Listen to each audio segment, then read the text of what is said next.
The Rafah border crossing between Gaza and Egypt has opened for the first time in more than 3 weeks of brutal conflict to allow the evacuation of dozens of injured Palestinians requiring hospital treatment and hundreds of foreign passport holders.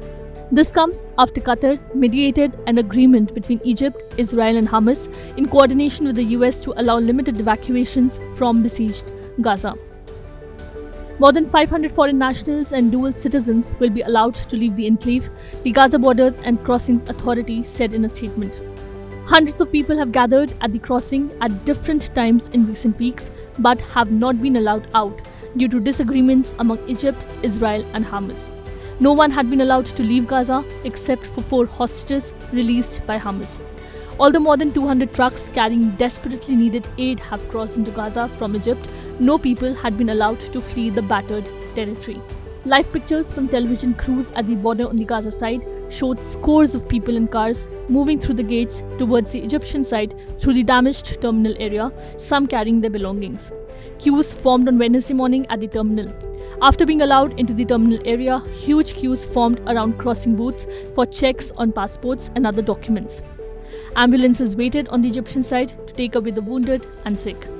According to the foreign government records, there are passport holders from 44 countries as well as 28 agencies, including UN bodies, living in the Gaza Strip, where 2.4 million people have endured more than 3 weeks of unrelenting Israeli bombardment in response to the 7th October Hamas attacks.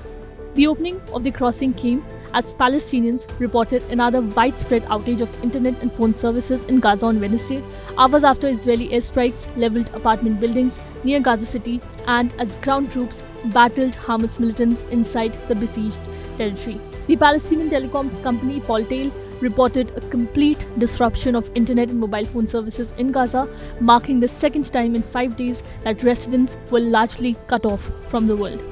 Communications also went down over the weekend as Israeli troops pushed into Gaza in large numbers.